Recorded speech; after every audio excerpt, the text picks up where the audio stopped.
you think you got this resentful, underground character who's carping away on Twitter, trying to do nothing but cause trouble, who's also anonymous, and he's bitter, and he wants to hurt people, and he likes to hurt people, which is what lulz means, right? I'm doing it for the lulz means I'm doing it because I positively delight in the production of human misery. And you think, if you just met that guy, you wouldn't give him a half a second of your time. In fact, you wouldn't even meet him because he's cowering in his mother's basement covered with Cheeto dust under the covers, and he's just, there's nothing to him at all except bitterness and spite. But now you multiply him 10 million times and you make him electronic. And that's an android. And that's what happens every time he posts something on Twitter. He's already a human-machine hybrid, and he's a human, super intelligent, connected machine hybrid. And so that means all his pathology is multiplied immensely by our technological might. And I've thought recently that virtualization enables psychopathy.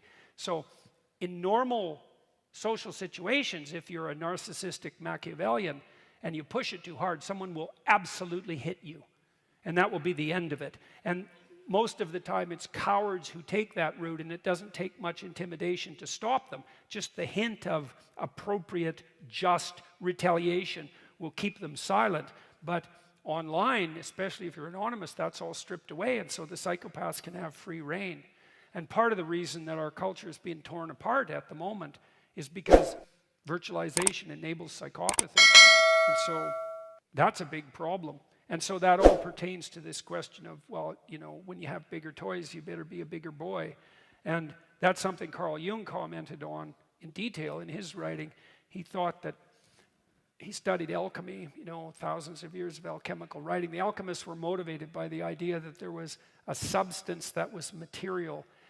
And if we could investigate material and discover that substance, we would live forever, we wouldn't be ill, and we could transmute base metals into gold, which would be infinitely wealthy. And Jung's notion was that the promise of matter was what impelled alchemy, and out of that grew science. And science is motivated by the notion that if we study matter deeply enough, we'll prolong life, we'll increase health, and we'll make ourselves wealthy. And of course, that's exactly what happened. And we took this technological route there. So out of alchemy, this weird dreamlike mythology, emerged science and just blew up and made us into technological giants.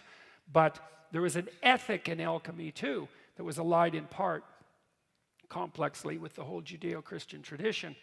There was an ethic, and it didn't expand at the same rate. And so now we're primitive children on the ethical front with the tools of gods. And that's very, very dangerous. In fact, it might be fatally dangerous.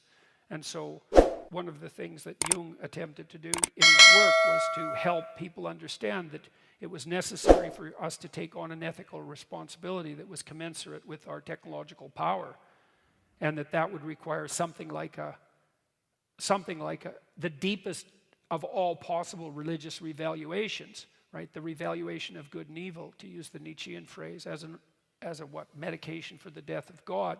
A very serious set of ideas. And you think we're powerful now, man. You wait till the AI giant starts to stroll around the earth, and that's coming. Like, you will absolutely see that in your lifetime. You'll probably see it in the next 2 or 3 years, because that technology is moving so quickly that even those who are on top of it can't keep up. So, and I would say we better get our act together, because we could make this world quite the heavenly place, but there's a lot more pathways to hell than there are to heaven. And, by the time World War II hit, we were pretty damn technologically powerful. We could take out a lot of the world in a very short period of time, but that was nothing compared to what we can do now. So we're really at a crossroads. We could have everything we could dream of if we were careful, but we could have a nightmare beyond contemplation if we're not. And so I would say this is all on you, right? Because also, as we become technologically more powerful, every single individual becomes more powerful.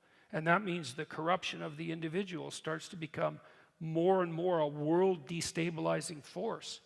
Well, obviously, right? Because look how connected you are. So how could it be otherwise? Right? Because that connection means your power is multiplied. Obviously, that's what it means. And that means your sins are multiplied. Really, now we already know the people who studied totalitarian states with any degree of depth figured out 40 years ago that a totalitarian state can only thrive if every single person in the state lies. Solzhenitsyn claim was one man who stops lying can bring down a tyranny, which he did, by the way.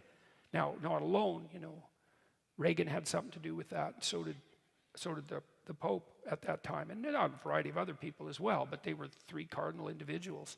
And so, you know, you look out there in the world and you see the giants marching towards you and you think, well, what can I do? And the answer is, bloody well, get your act together, because here it comes, boys and girls, and you better be prepared.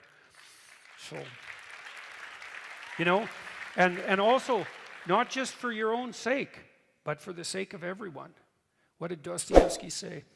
Everyone is responsible not only for what they do, but for what everyone else does.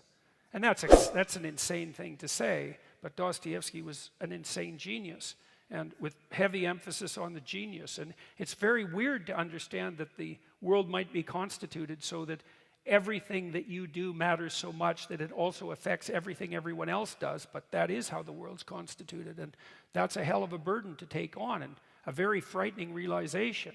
You know, it's enough to make you psychotic if it comes upon you unawares. You know, people who become manic, they get some sense of the potential of their reach, but it comes upon them involuntarily and it just destroys them. It's just, they're too close to God. That's a good way of thinking about it. They've flown too close to the sun. Sun's still there and you need it, but you can definitely fly too close to it, but you're still stuck with the responsibility. And that's a very daunting thought. You know, I've often thought, if people had to choose between, imagine you could choose, here's your choice. Your life is meaningless, fundamentally, ultimately. You know, you're just a dust speck you're just a grain of sand on an infinite beach.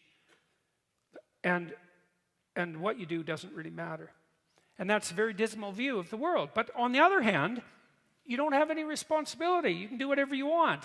And so you got to ask yourself, when people make that claim, is like, are they stark realists? Are they just trying to evade responsibility? And there's all sorts of reasons to evade responsibility, so I would use that hypothesis first and foremost. And the alternative to that is an even more terrifying view, and that's associated with the fear of God. That's the beginning of wisdom, is every single thing you do matters. It echoes and spreads. Every word you say constitutes reality. That's the divine word. Every word you say tilts the world towards heaven or hell. And that's the truth. So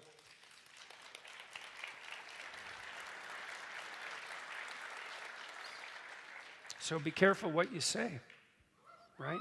Because you're bringing the world into being from the realm of unformed possibility. And you're making a decision whether that's a tilt towards heaven or a tilt towards hell. And really, that's what you're doing. So, someone's excited about that. Hopefully someone who's aiming upward.